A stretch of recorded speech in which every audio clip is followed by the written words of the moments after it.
tadi sudah dijelaskan bahwa kerugian atau keuntungan selisih kurs yang terjadi di transaksi forward untuk tujuan trading pada tujuan funding itu diakui sebagai beban bunga ya. Nah, diamortisasi selama 3 bulan karena jangka waktunya 3 bulan. 3 bulan itu mulai dari April sampai dengan 30 Juni.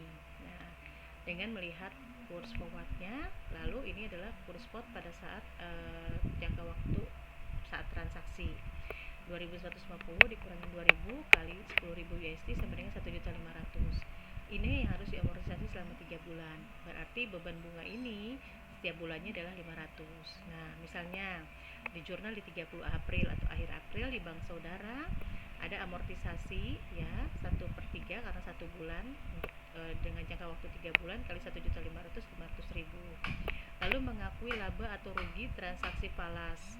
Nah, kita asumsinya bahwa kurs spot di akhir April itu atau di 30 April itu adalah 2050. Maka terdapat laba 2050 dikurangi 2000. Artinya kurs spot pada saat 30 April ini adalah kurs spot pada saat transaksi ya. Maka terdapat laba sebanyak kali 10.000 500.000. Dengan demikian untuk periode April beban bunga yang wajib diakui adalah yang 500.000 ini yang diamortisasi ya, hasil amortisasi. Nah, sementara pendapatan bunga akibat dari laba selisih kurs yang wajib diakui adalah 500.000 yang ini.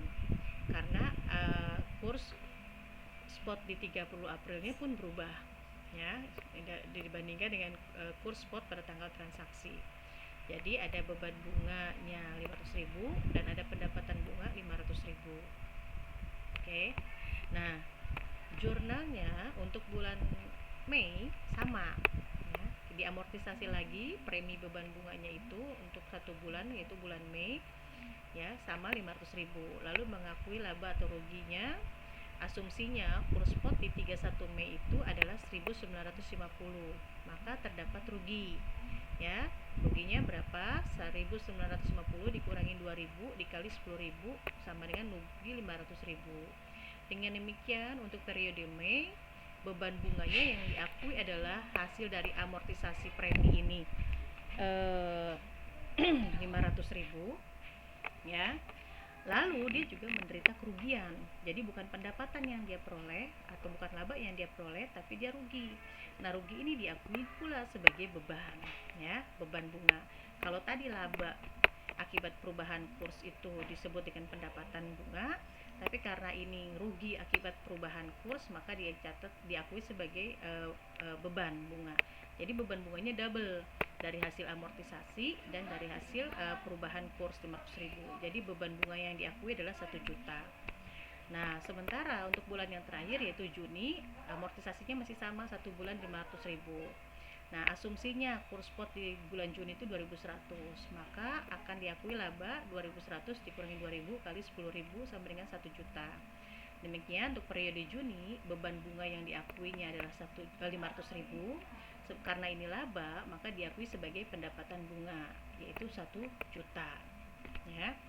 Nah, itu untuk transaksi forward untuk tujuan funding. Nah, sekarang Ibu akan mencoba mengajarkan bagaimana menghitung kurs forward. Kurs forward itu bisa kita hitung sendiri dengan rumus kurs spot ditambah R1 kurang R2 kali N per 360 kali kurs spot.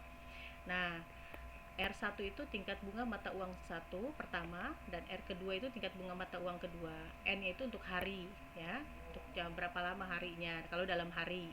Ingin mengetahui kurs forward dalam hari atau untuk mengetahui kurs forward dalam jangka waktu bulanan bisa kita ganti jadi N per 12.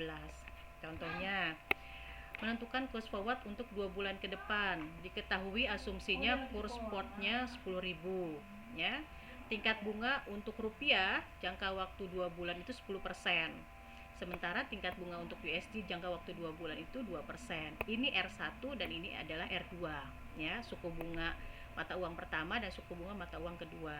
Kita masukkan ke rumus 10.000 kurs spot ditambah R1 dikurangin R2.